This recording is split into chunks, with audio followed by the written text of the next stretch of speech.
Hey, everybody, welcome back to IDP Plus Podcast. I am one of your co hosts, Johnny Freaking Fantasy. You can find me on Twitter at Johnny Freaking F1.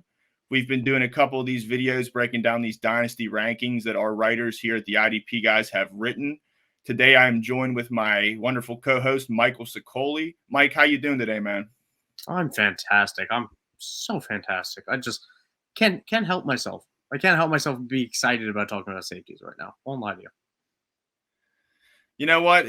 I'm blessed, and I'm excited too. This is a great position. I love talking safeties. Right now it's the off season. We're looking into the 2024 season coming up, and we're talking about these dynasty rankings for these safeties. There are no. We're not talking defensive backs. There are no corners on this list. It's strictly safeties we're going to talk about today.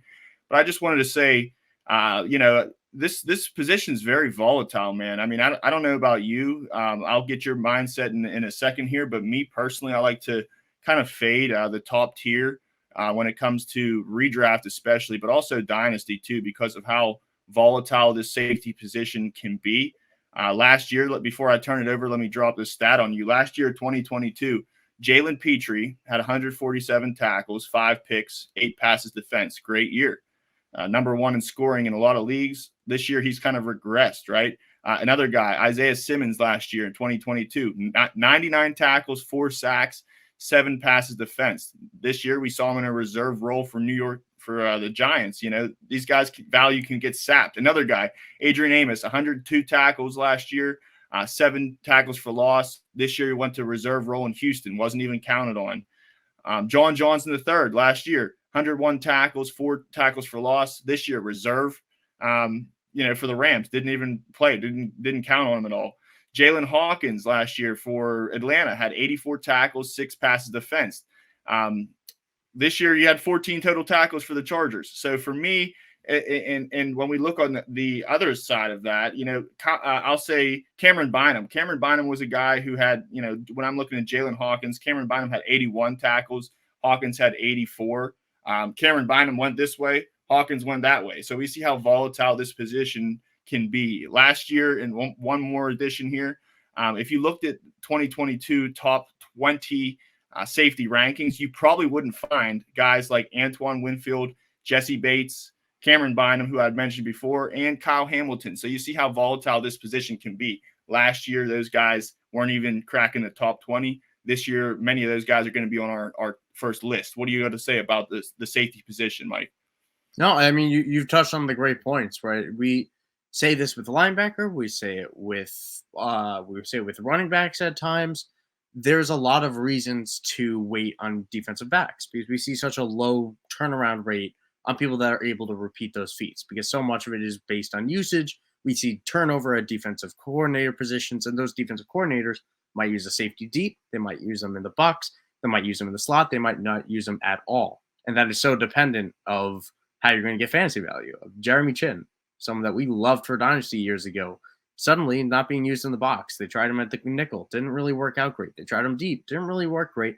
For some reason, they don't want to use him in the box, despite having a weakness at linebacker.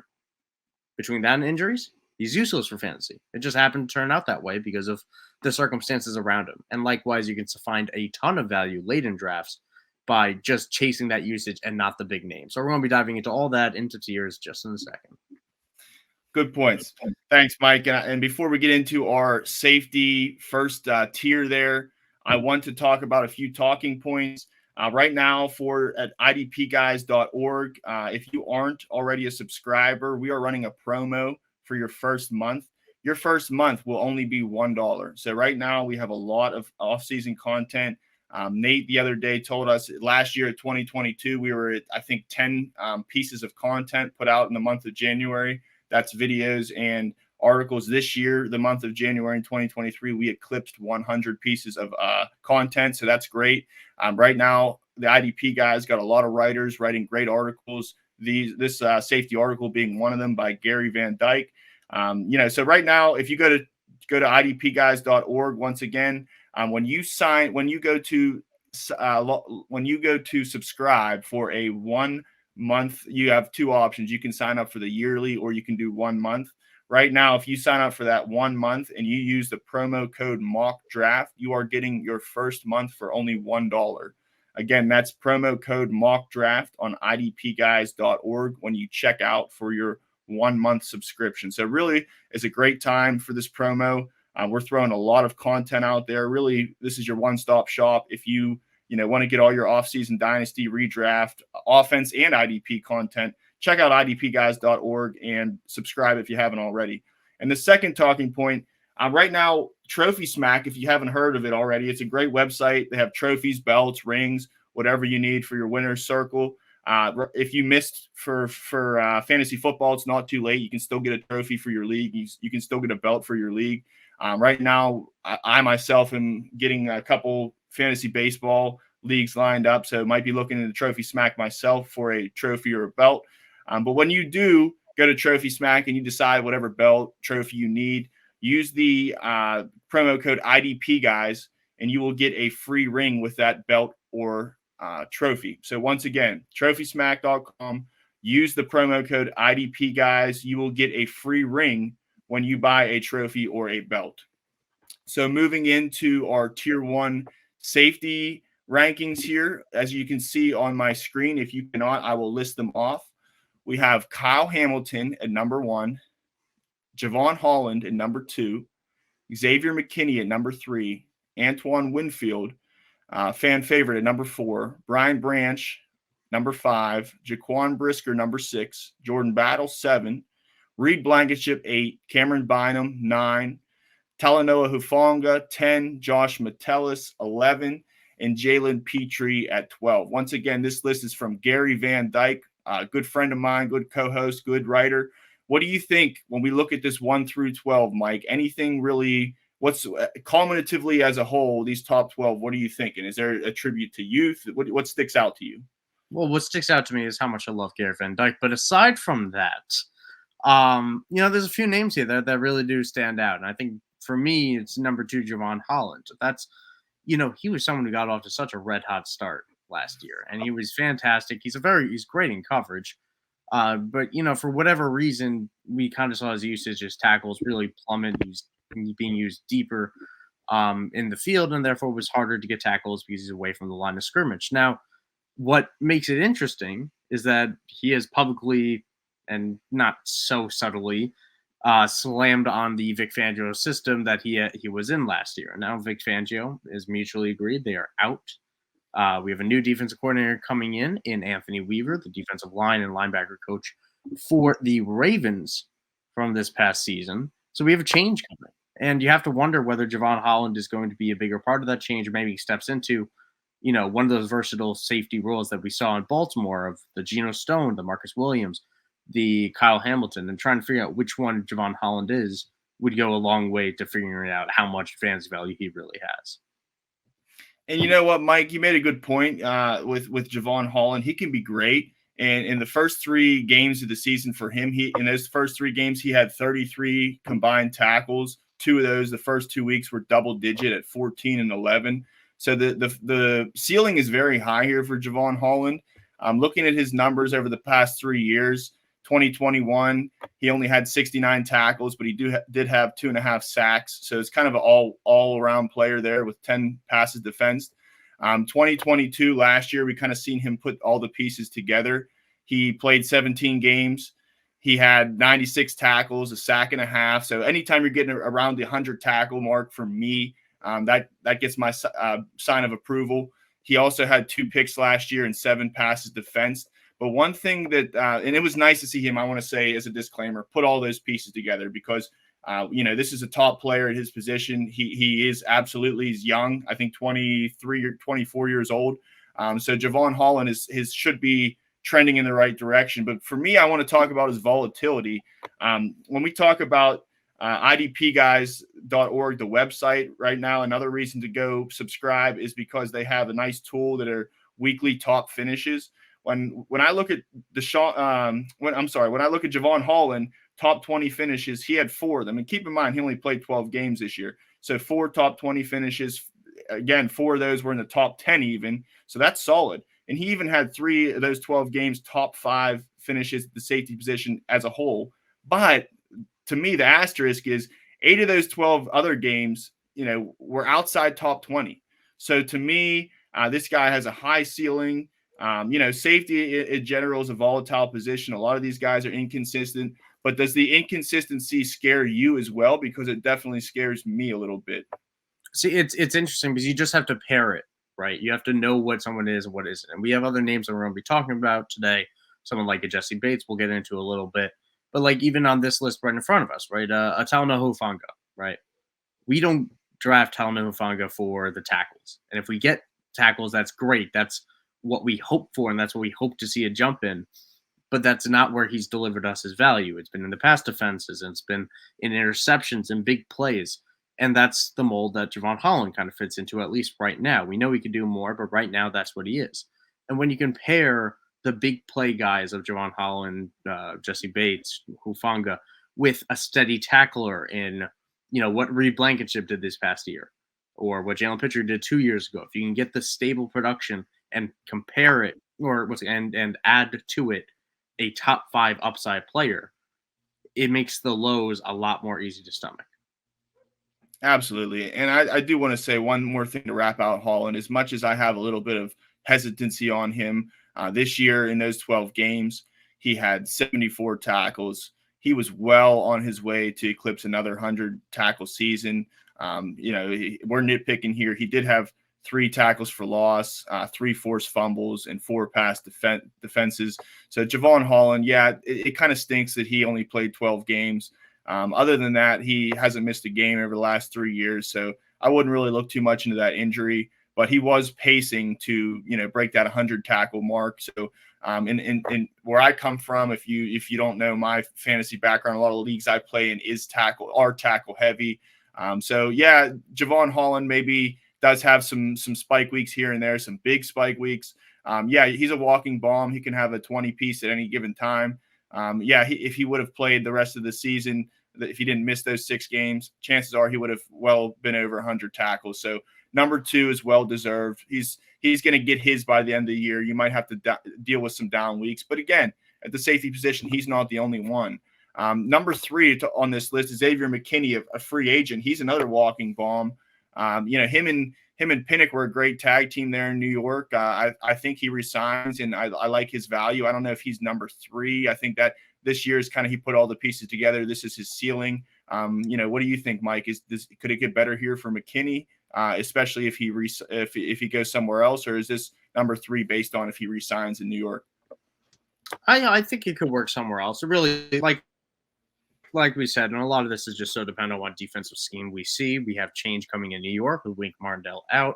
And if he goes anywhere else, obviously that will be a change as well for Xavier McKinney. But the nice thing is with, guys like him, guys like Holland, guys like Antoine Winfield on here, and what Winfield showed this year is that eventually talent wins out.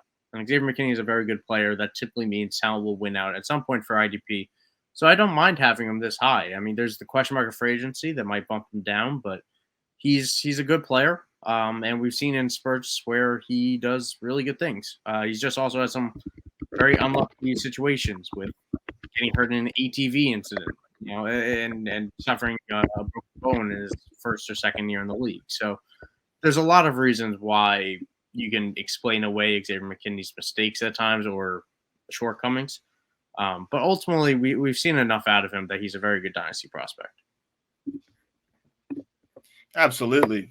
Talking about Antoine Winfield here at number 4, this is a guy who a lot of people have, if not number 1, number 2, 6 sacks this year, over 130 tackles. This guy is a monster. Biggest name in free agency right now. I don't think he goes anywhere. I think Tampa Bay, holds him down.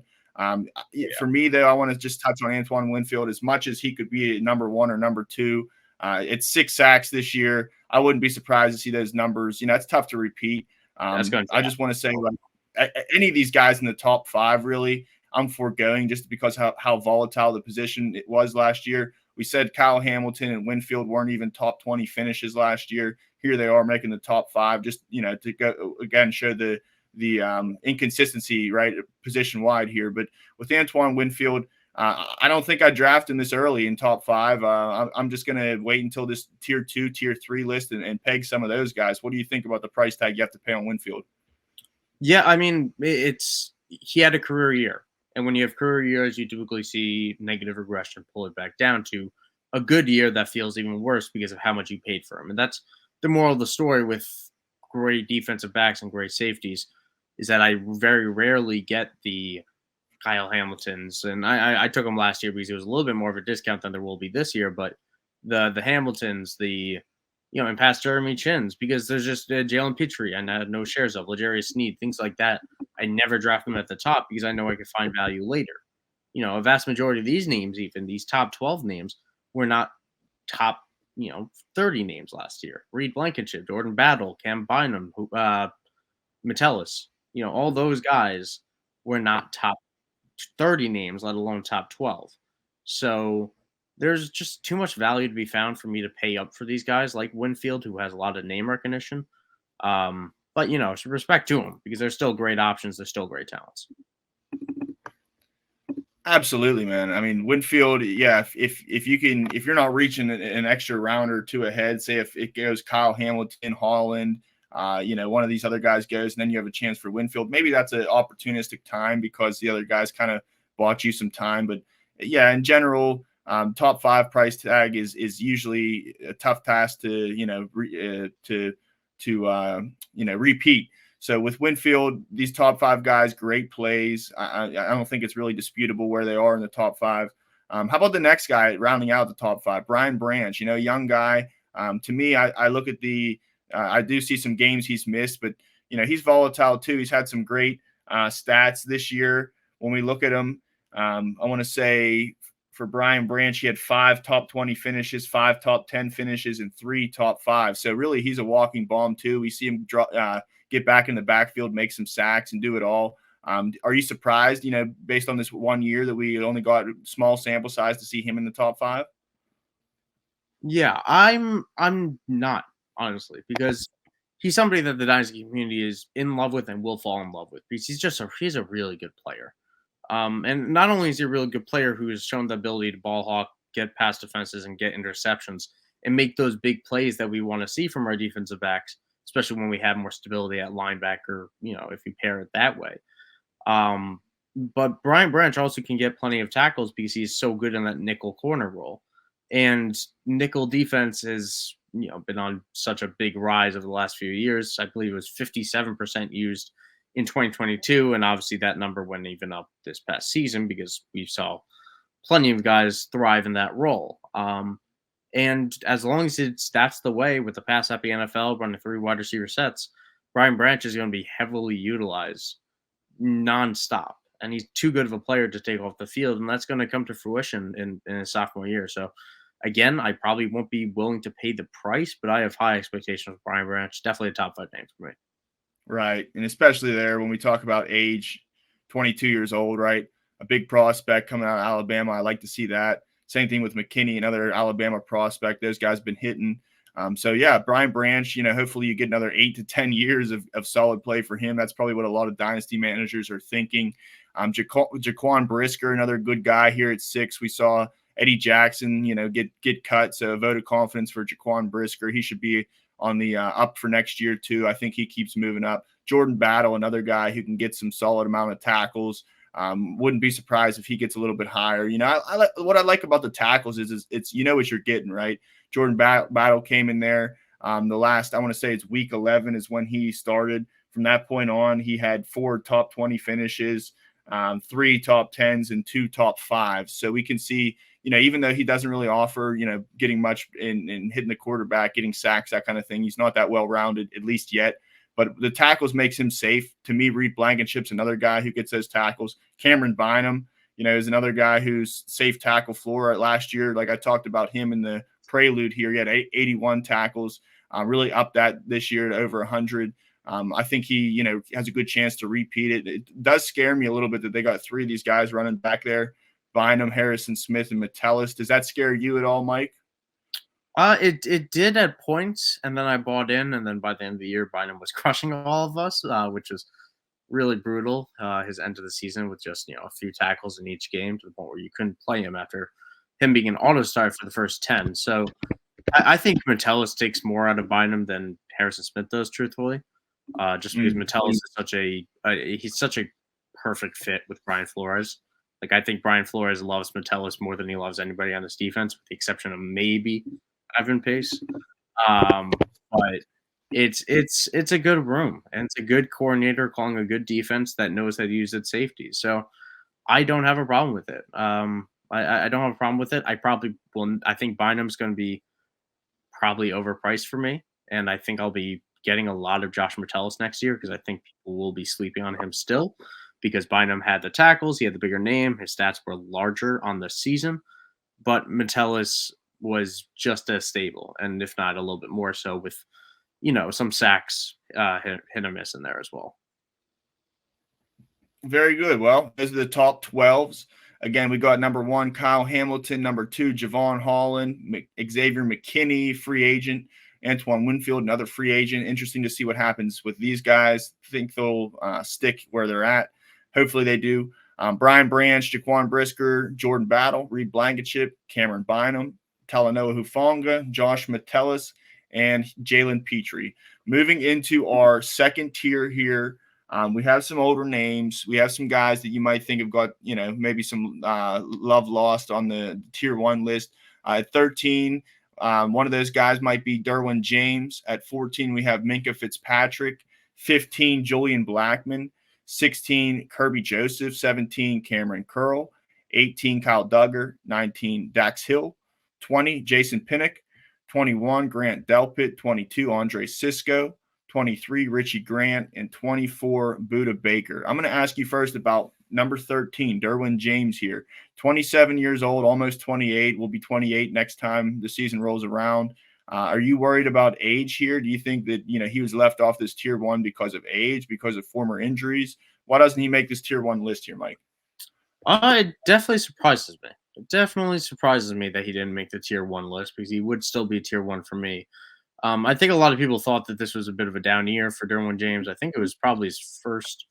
Yeah, it was his lowest sack total since 2021. He only had 2 this year, but he still posted a career high 125 tackles on combined at least, and most of which did come solo. He only had 39 assists. So we had a good season out of Derwin James. We did. We had a mostly healthy one. And I'm not really too sure why the community feels a little bit more down on him. We had a healthy season, a 16-game season. We had 7 pass defenses. I think we just didn't have as many sacks as we used to, and I think that could be a positive regression thing because he's a good player. He can get sacks. I think they can use him like that. They just needed to use him in coverage so much because that secondary was so horrific. So if they can if they can get some more solid play on in the secondary, I think that can open Derwin James to the big games that he was having in years past, and use him to rush the quarterback a little bit more. And hopefully maybe the coaching, Harbaugh comes over there. Maybe that helps him find some stability. Like you mentioned, how bad the team was this year. So Derwin James, somebody who definitely, maybe age was taken into consideration here too. It's not like, he's spring chicken. He's 27 years old, but at the same time, maybe if you get a good 3 or 4 years out of him left, that's what the projection was. But I mean, yeah, the last 3 years, he clipped 100 tackles in each one, and seems to be, health is not a concern really anymore. So Derwin James, somebody who could slide up there. Minka Fitzpatrick, really, I'm in Pittsburgh myself, and it kind of, sits a bad taste in your mouth how he went out. Really didn't have that big of a year, limited by injuries, though. He had hamstring injuries, a couple other small nicks and bruises, too. But Minka Fitzpatrick, I think, still deserves to be on this tier 2 list. I'm happy to see that the injury didn't knock him too far down. How about you, Mike? Yeah, he was frustrating this year, right? And it wasn't just because it's interesting because Minka Fitzpatrick in years past, right? We've always been frustrated because he gets the interception, he gets the big play, but he didn't exactly get the tackles because he's so good in coverage because he's deep. He plays deep, and that makes it a little bit harder. He relies more on splash plays. And then this season, we didn't get a single interception. This was Minka's first year ever in the league, even in ones where he had injury-plagued seasons, where he didn't have an interception. And it was also only the second time, 2021 being the other time, that he didn't score a defensive touchdown. We didn't get the splash plays from Minka Fitzpatrick that we usually get. Non-tackle stats really weren't there. Only 3 passes defense as well. Again, only 10 games, like you said, dealt with those injuries, but it was disappointing.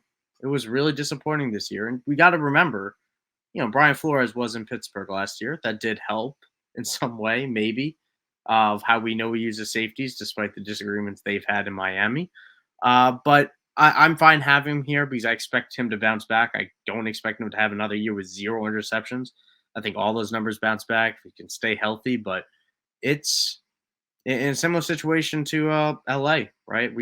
They need Minka to play deep, and when they need him to play deep, he can't help low, and that's not as good for IDP. And I know Pittsburgh, we had it rough over here with safeties. You had, other guys filling in. Even Keanu Neal was hybrid. He was playing safety. He was playing Patrick linebacker. Peterson was playing safety. So, yeah, Patrick Peterson, right, exactly. So it was a bad year. Hopefully, Pittsburgh, we figure it out for next year. But Minka, yeah, definitely still deserving to be on this tier 2 list. How about at 15, Julian Blackmon, another pending free agent here. Had a really nice year when he got the opportunity to step up and get a starting gig with Indianapolis. He had 88. He had 88 tackles. I think he missed 2 games there, so maybe with those 2 games, he would have eclipsed 100 for the first time in his career. He had 5 tackles for loss, which was nice to see. Before that, in his first 3 years, he only had 7, so it was a nice uptick there. He only does have 1 career sack on his belt. It's not like he's going to be there back there, Brian Branch or Derwin James in it. But Julian Blackmon, I think he's in a good spot here. Hopefully that he resigns in Indy. I like the paid tribute to him being on this tier 2 list. Probably somebody who's not really a household name yet. Do you think that he can cement his place in this list next year? I will be so in on Julian Blackmon if he is back in Indy, and that's the big question, right? Does Julian Blackmon return? He's entered free agency. We have a lot of safety options every year. We've already seen a few in our top 12, and there could be changes coming because Blackmon did have a good year, so maybe he tries to cash out of it. But if he's back, if Julian Blackmon is back, I'll be very interested. He had a fantastic season, career high 4 interceptions. He had 7, or he had 3 in the 3 years combined. You talked about the tackle numbers. You talked about the TFL increases. He also had 8 pass defenses, which was a career high. And he's dealt with injury in the past. That's something he didn't as much deal with this year. He played 15 games. He missed a couple, but everyone does. So if he stays on the field, it'll be good. You do have to keep in mind Nick Cross still in the wings a little bit.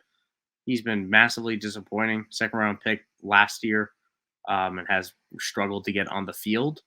But maybe they try to give Nick Cross the run, and then with Blackmon, I can't make any call on him if he's on a different team. I need to see what team he's on before I can make a call. So if he's back with Indy, I'm excited. If not, we got to wait and see. He will fall back down into that tier 3. Yeah, man. I mean, he missed a couple games, but still had 7 top 20 finishes, 4 top 10 finishes. Didn't have any top 5s, and maybe that's a talking point for him. Is not somebody who's going to go out there and have double digits tackles and big plays on top of that. Just not that type of player, but somebody in tackle heavy leagues who's definitely. And again, I want to stop right here and say at 15, Julian Blackmon. This is a guy. Last year, when I was listening to some podcasts, people had mentioned him. There was some doubt. Oh, he's never been that guy. But you can find these guys. Like this guy was undrafted last year in redraft, especially. If you're in a startup in Dynasty, maybe Julian Blackmon's a good low price tag to pay. You can get a good, couple years, and especially if he stays in Indy, the sky's the limit for him. Next year, maybe he improves on these 88 tackles and gets more splash plays, gets more comfortable. But boom, right there. Julian Blackmon, looking at this list also, I'll take a Dax Hill. Dax Hill was somebody who probably wasn't talked about really last year. So if you're in a dynasty startup right here, boom, Julian Blackmon, Dax Hill, Grant Delpit flies under the radar. Richie Grant, a little, tackle machine, flies under the radar. Even Buda Baker, he's ranked low. So this is nice. This is a nice spot to just sit back and reflect on, how much these guys can go up and down from year to year. So yeah, this is my strategy to you. If I'm in a startup dynasty right now, I take a couple guys off these lists. These big time safeties, Winfield, Derwin, even Kyle Hamilton. They're not going for a limited or reduced price, but you can get some of these guys. Maybe someone has hesitations. Julian Blackmon, the track record, right? Yeah, that's an opportunity to pounce. So for redraft and Dynasty, you know, my opinion to you, my suggestion is to wait, pick some guys out of this second tier and even in third tier, and give them a leap of confidence and hopefully watch them grow. Moving into the next guy, I just want to say 16, touch on him a little bit here. Kirby Joseph, I'm a little bit hesitant on him. Kirby Joseph, I did have him his rookie year. No disrespect. He had first 2 years were solid. Last year, he had 83 tackles or 82 tackles. This year, dipped a little bit to actually, it was 82 back to back for him. So somebody who's not going to break, doesn't look like at this point, going to break 100 tackles. Not really, you know, coming back, making sacks. He doesn't have a sack to his name. He only has 1 tackle for loss in those 2 years, but he does have 8 picks. So maybe this, to me, is a hunch that, you know, if you're in a big time, big interception league, you get 4 or 5 points for that pick. He also has 11 pass defense on the year, 8 last year. So if you're looking at tackles, this probably isn't your guy.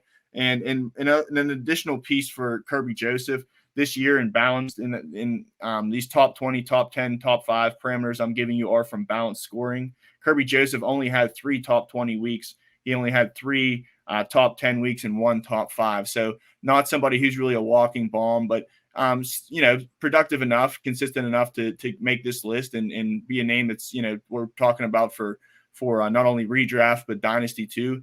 Kirby Joseph, he's a young guy. I would say 23 years old.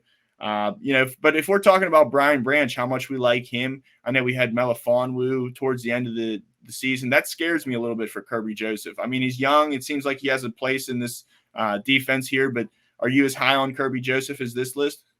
I'm not, and here's why. I think we've seen the best case scenario for Kirby Joseph, and I think it was this past year. I think this was the best situation. He had 82 tackles, like you said, once again, but in doing so, he also was able to make them mostly solo, which is not uncommon for safeties. But again, back-to-back 82 tackle seasons. 2022 was 55 solo. He had 69 this past season. That's a significant increase and a pretty outlier of a ratio, right? Of having combined only 13 assisted tackles as a safety. Those are cornerback numbers, really. That's pretty crazy to me. But it's not only that, but then you add 11 pass defenses. That's good. Like elite players sustain that. They'll probably drop back down to around that 8 type of range. And you know, the 4 interceptions, 2 of them came against the end of the Josh Dobbs era in Minnesota. So, you know, we you know, and that's great. You know, having that upside is huge, and people probably played him against Minnesota, but at some point the wheels will fall off because he's not sustainable in the tackle department, and at some point the splash stats will be a little bit harmful. And I don't feel comfortable enough to pick the right games with someone like Kirby Joseph. I just don't want to play that game. I don't want to play that game. Yeah, so somebody who maybe slides down a little bit. You know, you look at the production this year, it was there. We're kind of doubting it. Maybe that's a sign of things to come for him. And, you know, that's a point to say you can't always look in the rearview mirror. You know, sometimes you have to make assertive calls. You have to put all the numbers together. And that's a good attention to detail, that piece about the solo tackles.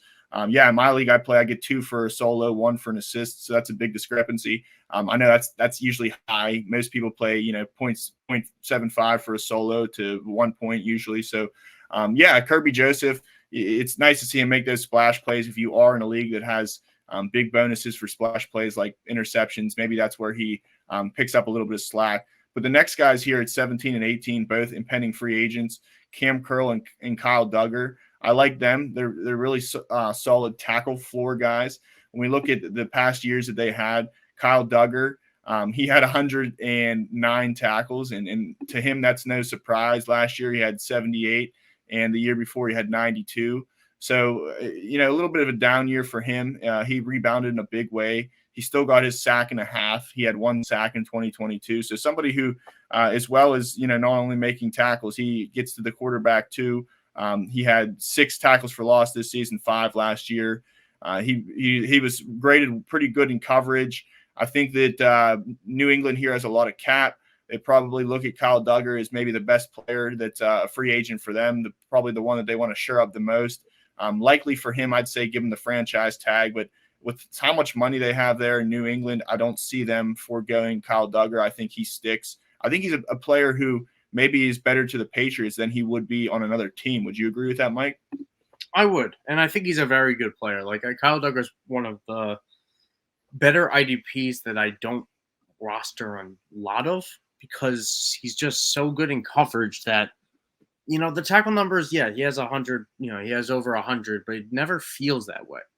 And that's because he's been, knock on wood, but he's been staying relatively healthy, right? If you do the math on 109 combined tackles over 17 games and him playing 100% of snaps in all but 3, and in those 3 he played 90, 86, and 92, that's a very healthy season for a Patriots defense that was on the field quite a lot because the offense couldn't stay on the field.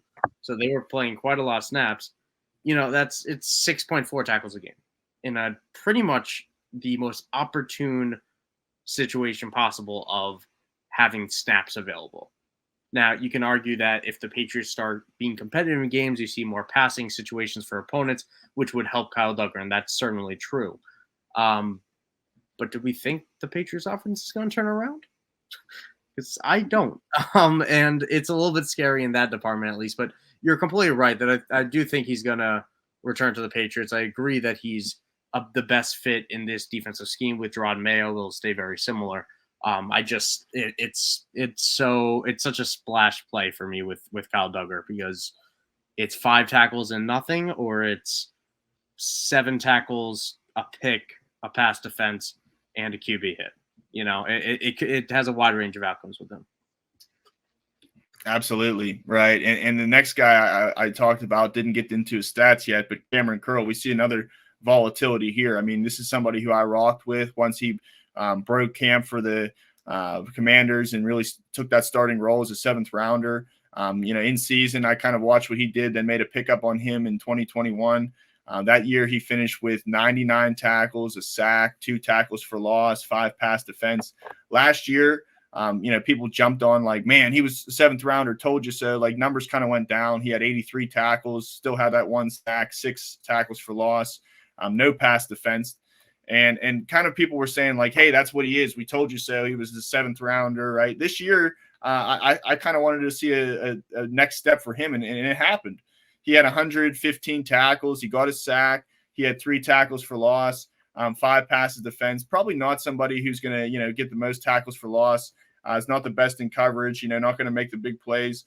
He in the last 3 years, he only had 1 fumble forced and only 2 recovered. So this is like to me, tackles heavy guy. If you're in a tackles heavy, you love Cameron Curl. If you're in a big play, you probably don't.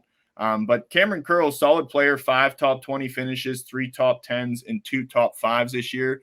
We did see him spike really at the beginning of the year and fade at the end. Kind of Cameron Bynum-esque, in a way, left a bad taste in your mouth. But another Cameron, from one Cameron to another, Cameron Curl, I really like this guy. I think that if he stays in Washington, which I project that's what's going to happen, he'll stay there. I think he's better for Washington than other teams. Do you think we've seen the peak for Cam Curl, or do you think there's another gear here? I do think there's more. Again, the same question, which is why I honestly don't even want to talk too much about guys like Cam Curls because they're free agents.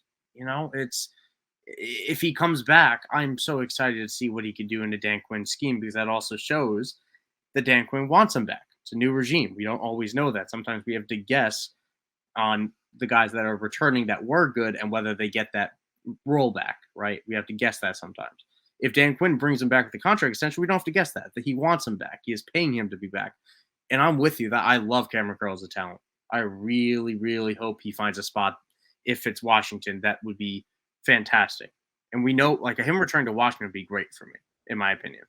Because we see Dan Quinn kind of turn like water to wine with these defensive backs. His track record speaks for itself. I think that I agree there could be a next gear here for Cameron Curl. Talking about a player, I want to ask you about the next guy is Dax Hill. Here's a fun fact about Dax Hill. He got us all excited the first half of the year. Weeks 1 through 6, all were top 20 finishes for safety position. After that, after week 6, he didn't sniff the top 20 the whole rest of the season. And keep in mind, Jordan Battle came in week 11. I could say, oh, Jordan Battle kind of, messed up the flow from 11 and on. But what happened? I mean, I don't know what happened from week 7 to 11 in the meantime, right? It's not like, oh, Jordan Battle came in week 7. That was the answer. I mean, I don't know what happened with Dax Hill. He's kind of faded. I'm a little bit lower on him. He's on like a prove it deal in fantasy for me. He's not somebody I'm saying like, oh, if you have him as your first or second safety, you're in a good place. Do you agree with that, Mike? I see a lot of volatility here. I see a lot of upside. I'll tell you the answer. The answer is he's got the Jesse Bates role, right? I think that Jordan Battle has the Von Bell role, which was historically more productive for fantasy, or at least safer, which is why we have Jordan Battle higher. But Dax Hill is, he gets used at nickel, he gets used at deep safety. They kind of use him in different spots. And in the back half of the year, to answer that concern as well, the Bengals did play 3 consecutive games at the end of the year where the defense didn't play 60 defensive snaps. That is incredibly low. And even on the year, in the games that he played 100%, he had a 55 snap game, a 57, 59, 58, 59, 54, 53. That's a lot of 50 snap games. And maybe you would you could point that out to, Jake Browning running a bit of a slower offense when Burrow was out, the Bengals being very weird on offense the entire year. So I'm fine with Dax Hill. I think he is what he is. He's going to be a big play guy that has mistakes and shortcomings at times, but there's a role for that in fantasy if you could just pair him with the right IDPs. Awesome. I appreciate that insight. And that's good to know that Jesse Bates role. Exactly. Jesse Bates didn't make the top 20 last year. We didn't even get to his name yet, but we'll get there. Rounding out the second page of our list, Jason Pinnock. Shout out to Pittsburgh University, big Pitt guy. It was nice to see him make the transformation from cornerback to safety. This is the second year he's been in that role, really flourished. Somebody who's maybe a little bit more valuable to, not so much depend on the tackles, but somebody who makes big plays, sacks. We saw him get a pick six, I think it was a 76-yard pick six this year. So Jason Pinnock, he can make some plays there. Grant Delpit, solid tackler, great safety, was kind of got snubbed the last 4 weeks. Went on IR there, didn't finish the season. But when he did, he ended up having a solid year. He had 5 top 20 finishes, 3 top 10, and 2 top 5. So in missing 4 games, that's a solid year. Grant Delpit, another solid option here, kind of a name that's going under the radar a little bit. Andre Cisco, to me, he's not a big tackles guy. He does make a lot of good big plays, interceptions. So maybe a bit of a better play in big play leagues. Richie Grant, I wanted to touch it on him. Man, I'm looking at him. He was kind of up and down this year, but he still ended up with 104 tackles. Last year he had 133. So, to me, this is a guy who's kind of going under radar a little bit. He's not going to really make too many big plays. He had 3 picks over his last 3 years. Get some passes defense, 6 this year, 7 last year, but really the numbers, the tackles really speak out to me here. So Richie Grant, maybe that was a down tackle year, and he had 3 sacks this year. So another quiet guy. I like Richie Grant. What do you think about him, Mike? I think he's fine. I mean, I think Richie Grant is, he's the I don't like saying this, but he's the boom to Jesse Bates's thunder. Or Jesse Bates is the guy that I would want here over Richie Grant, but it comes down to play style because Richie Grant doesn't have the highest ceiling. If he doesn't get, he had 3 sacks this year. He didn't have any in the years prior, and maybe that's a result of a new defensive scheme. We had Brian Nielsen this year. We're gonna have a new defense coming in with Raheem Morris now running the show. So there's a lot of turnover happening in Atlanta. And I don't know if Richie Grant's the guy that's going to overcome that turnover or whether he's going to be the odd man out. So we'll just have to see. The good thing is that he carries very little value in terms of just name and trade value right now. So, maybe he flies under the radar with a situation next year. Awesome. And the last guy on our list here, 24, Budda Baker, 28 years old. I know he missed 12 games this year, but when he came back and played, I mean, five of those games were all 5 of them, right? Were top 20 finishes? Are we fading? What's going on with Buda Baker here? To me, he's a model of consistency. He's somebody who's not going to light up the world, and making sacks and making big plays, but a sure tackler. I mean, what's the reason here he's so low? He's in 24 on top tier, top second list. Yeah, I mean, this was disappointing. This whole year was disappointing because he didn't fit with Jonathan Gannon, but they couldn't move on from him because of how much of a resource he was in the locker room and probably the lack of return that teams are willing to give up for a safety. So I don't doubt the talent. We know he's a very good player. He's a 6-time Pro Bowler, 2-time All-Pro, and he's still in his prime. So between the injuries, there are reasons to write off 2023 as an outlier year, but I remain questionable that he is back with the Cardinals next year, based on how poorly this past season went, how unhappy he seemed to be at times. So we'll see what happens in the coming months. I could see him being potentially another big trade guy. Yeah, he had almost 90 tackles, and I'm sorry, I said before he had 5 games played. He had 12 games played and missed 5, and so still had 5 top 20 finishes, no top 10s, no top 5. So maybe that maybe his number 1 overall days are finished. He's somebody who's getting a little bit older. Maybe the coaching has a little bit to do with that. But Buda Baker, somebody who's a big name, you probably won't, he might get picked a little bit higher. He might get, based on the name value, go a little higher. But if you can get him this low, that's not a horrible find, right? Moving into our next tier is 25 through our last tier, 25 through 36. A lot of fruitful names here to talk about. Still tier 3. Here we are. Julian Love, Jesse Bates at 26, 27, Trayvon Moehrig, 28, Kevin Byard, 29, Chauncey Gardner-Johnson, 30, Amani Hooker, 31, Justin Simmons, 32, Jordan Whitehead, 33, Justin Reed, 34, Jair Brown, 35, Marcus Williams, and 36, Sidney Brown. Let me break it off. Let me say this stat real quick. So we had 3 players here that had, what is my stat going to be? Okay, so 3 players on this complete list, tiers 1 through 3, had number 1 finishes twice. So it happened more than once. Nobody did it 3 times. But there was 3 players on this list to have 2 weekly top 1 overall finishes. Ready? Here they are. Kyle Hamilton, number 1. No dispute, right? Makes sense. The second player, Julian Love, did it twice. 2 number 1 finishes at the safety position. The third player, Jesse Bates. We're talking about number 1 overall to do it, and then 25 and 26, Julian Love and Jesse Bates. Why are they ranked so low, Mike? What do you think is going on here? I think it's a mix of problems. One, Julian Love has been perennially underrated. He's been one of my favorite safeties in the league for the better part of 2 years now. I loved him in New York. I called that breakout year. And while I was somewhat a doubter this season, he just kept it going. And I think people are they think it's boring. I think they think Julian Love is boring. They think he's an afterthought maybe in the system. And I'm very excited to see what happens with Mike McDonald. I think he's probably not going to finish as a top 5, top 10 DB, and that's why he's lower here. I don't think he has that ceiling.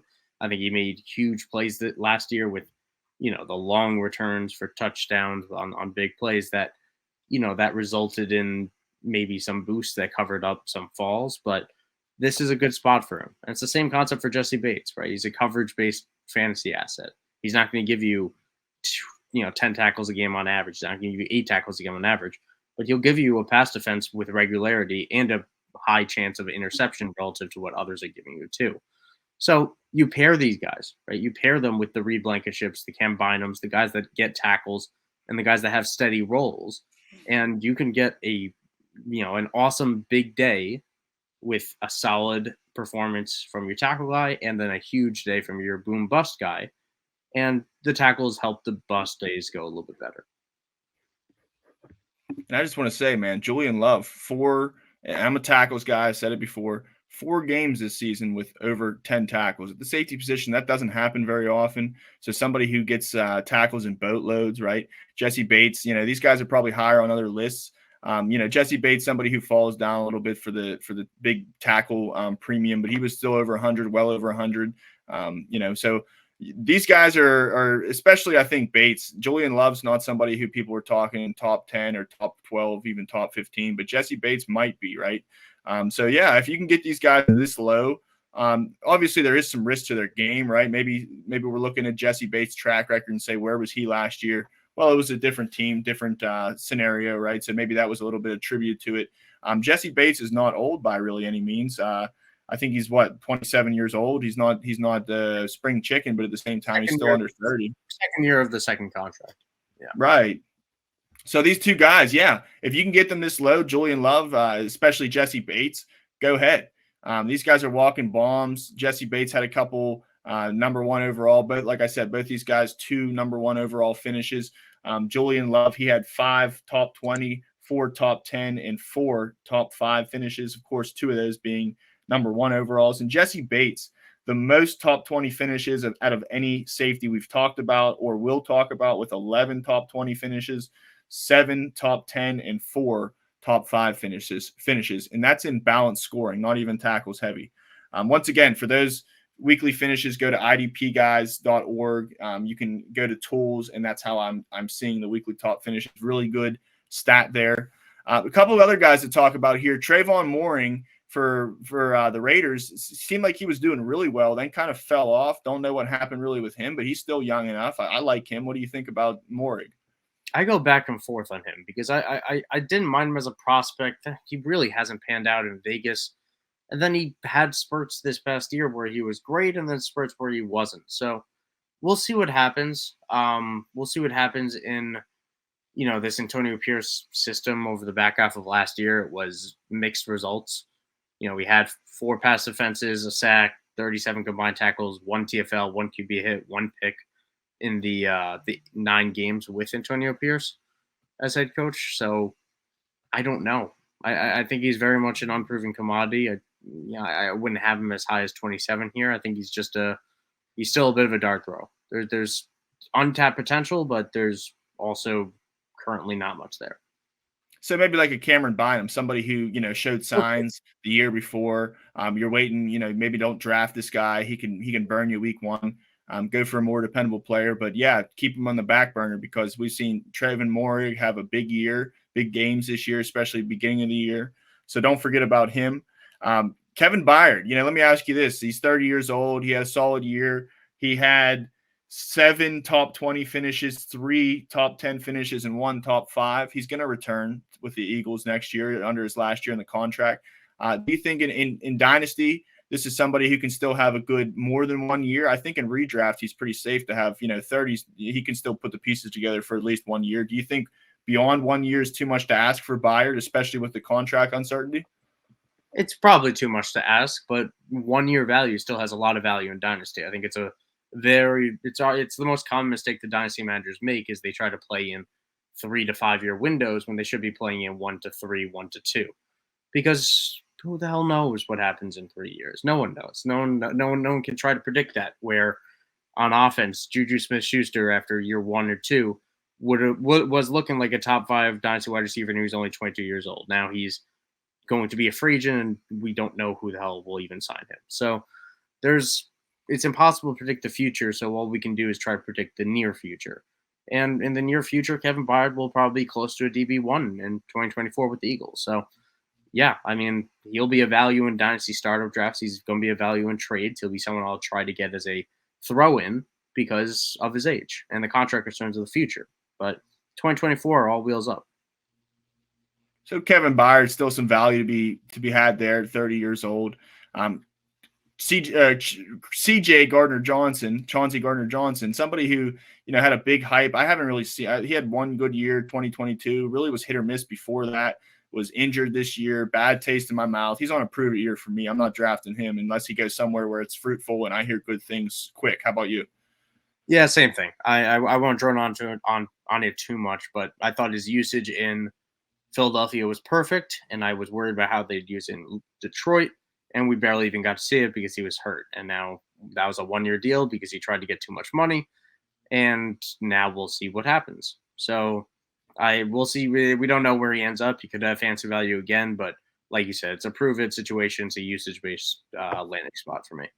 And I'm not saying sitting here and saying, he hasn't done anything. As a matter of fact, the Oh two yeah, out yeah. of two out of the 3 games he's played last year for the Lions, he had 2 top 20 finishes. So there Great at, is value to great be at had turnovers. there. Great at forcing turnovers. Absolutely. Yeah, if you're in a big plays league, he's probably someone you're eyeing up. I like this next round of guys: Amani Hooker, Justin Simmons, Whitehead, Justin Reed. I think those guys are sure tacklers, right? Amani Hooker, somebody who's definitely flying under the radar, good fit there in Tennessee. I like him. Justin Simmons, with Kareem Jackson gone, I think he can have he's a little bit older, at 30 years old, but I think if you're looking for 1 year, he can have a big year in the tackles department at least next year. Jordan Whitehead, I like a lot, another Pitt guy, playing for the Jets right now, and somebody who just does it time after time, makes those tackles. He does get in the backfield a little bit, has good tackles for loss. And Justin Reed from Kansas City, we've seen him have a nice beginning of his career in Houston and kind of go there, fly under the radar a little bit. And by the end of the season, he was a household name again. So solid tacklers there, rounding out the list. Mike, Jair Brown is a young guy. Do you think this guy, even though at 34 overall, is he somebody who can easily slip up the ranks, or you think this is a good place for him? I think he'd very easily climb. I like Brown quite a lot, and we've been talking about him, or I have, at least in our IDP Plus newsletter, which you can sign up for at IDP guys on Twitter. You can check the links there. Do so, free to check out. But J.R. Brown is, he was someone in the summer who was having a great camp. It was a great camp. All the reports were indicating that he would be the third safety in the rotation, and then he dealt with some injuries, some of those rookie bumps that you see. And then by the end of the year, somewhat due to injury with Hufanga and just in general that the 49ers had to deal with in the secondary, Jared Brown was a starter and he started in the Super Bowl. And sure, he made, the mistake on the Mecole play where he got burnt by Mecole and Patrick Mahomes threw a dot crossbody 70 yards downfield because of course he did. And that's okay. He's a rookie. These things happen. Then he got an interception late in the game, picked off Patrick Mahomes. So Jared Brown is someone that I fully expect to walk into 2024 with a job. And him and Hufanga will be a very interesting duo, and seeing how he fits with Hufanga back, because I don't think they're going to want to keep Jared Brown off the field, and obviously Hufanga is not going to be kept off the field. Awesome, man. I like Jair Brown a lot too. He's maybe a little bit older for a rookie at 24 years old, right? But yeah, I think he's getting into the heat of it. And I was a little bit, when I heard he was going to step up for Hafanga, I thought, boom, he's a walking bomb from the minute it happened. Kind of took a little bit of time to get there. We saw it at the end of the season, but yeah, definitely don't forget about him if you're looking for a late round safety to poach next year, especially to start off for a dynasty. I think Jair Brown's a really good value right now. Marcus Williams, probably somebody who I wouldn't have had on the list. Maybe Geno Stone goes somewhere else. They're playing a lot of three safeties there in Baltimore. Marcus Williams kind of a letdown for me so far, but maybe things get better with Geno Stone leaving. And Well, finally, Sidney Brown. well, let me jump in on Baltimore real quick, Johnny. Go ahead. I'll be brief about it. We have no idea what Baltimore is going to look like next year. I mean, it should look relatively similar, but defensive back coach gone, defensive coordinator gone, defensive line coach gone, / linebacker coach gone. Like the entire defensive stack is pretty much out of the picture. So we are going to see a lot of changes in Baltimore going into next year, and they're probably going to not translate to the greatest football, but we'll see. And I'm with you that I'm not that interested in Marcus Williams, but there are going to be a lot of changes in Baltimore that are going to be important to track. Good point. Yeah. Hey, could it get better, right? So that's probably somebody who we're saying, don't go and grab, Can't get but worse. keep an eye on. Yeah. Absolutely. And last, Sidney Brown. I know he had that nice long interception. He had, I think it was a number one finish one of the last weeks there of the season with that big pick six. Sidney Brown, I know he tore his ACL. Does that kind of hurt his value here, or do you think that there's still definitely he had to be on this list?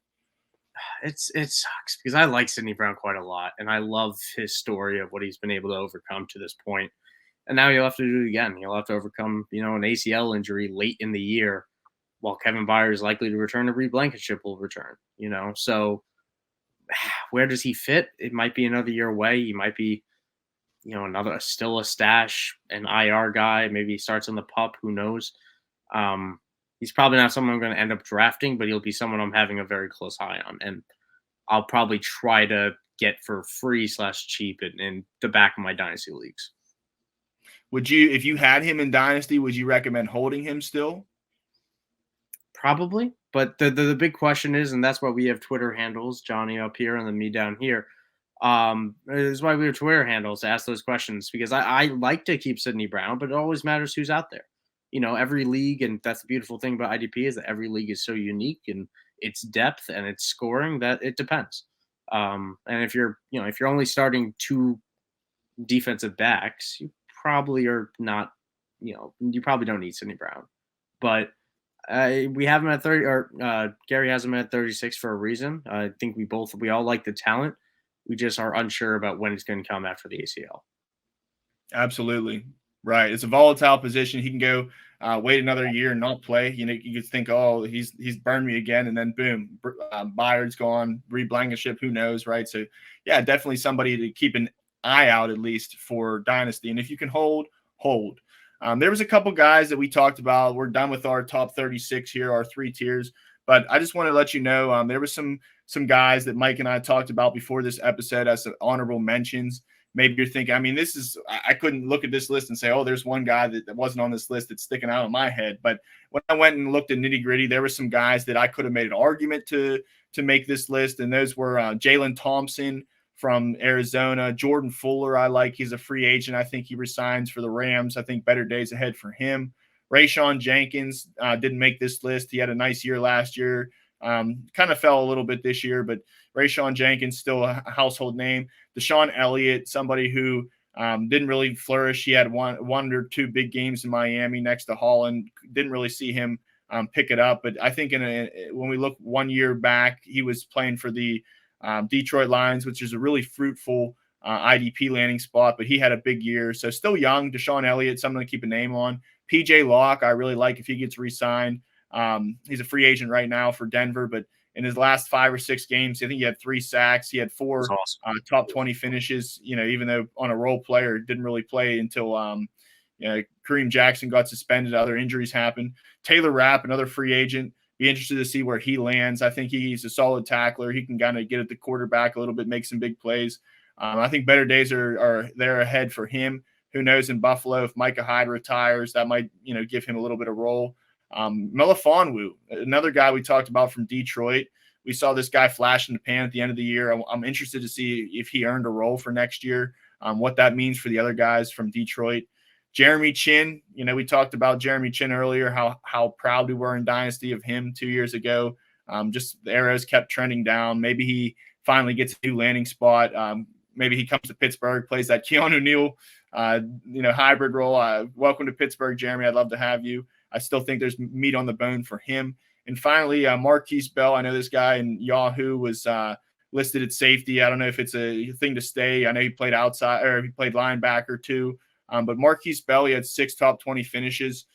So that definitely a name if you're in a startup to keep in mind. Might be a little bit of a cheat code there if he's going to play the same role. Mike, anyone else that we forgot about or you wanted to add to this honorable mention list? Yeah, I got one. And it's a guy I've liked for a while.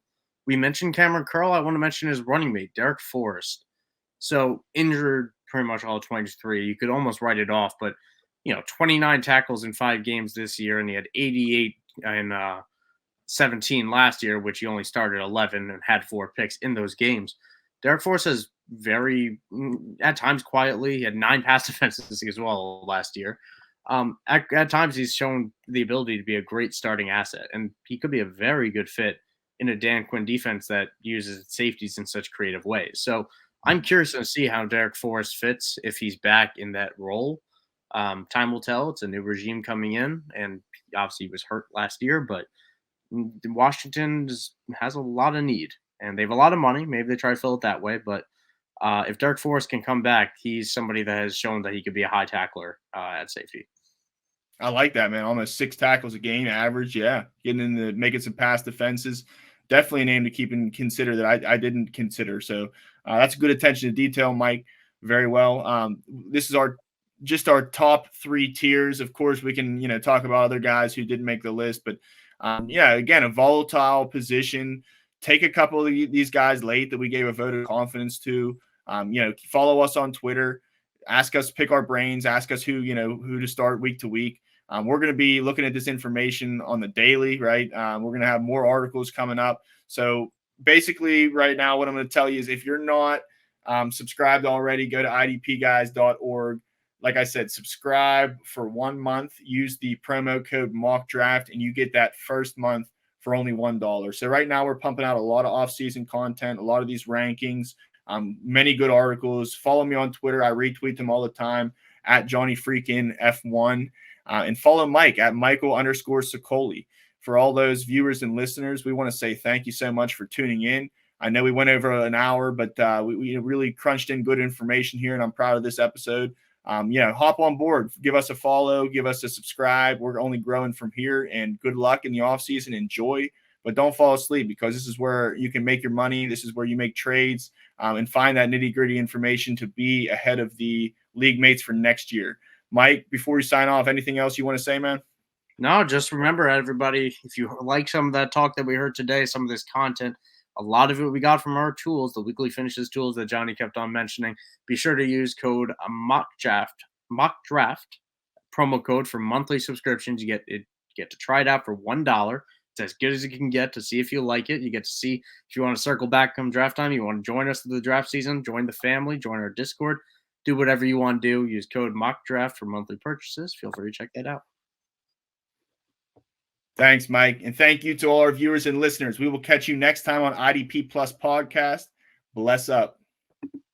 Thank you for watching this IDP Guys video. If you like this content and you want more fantasy football content, click here. If you enjoyed this video and you want to see more videos to help you master your IDP league, click here to subscribe.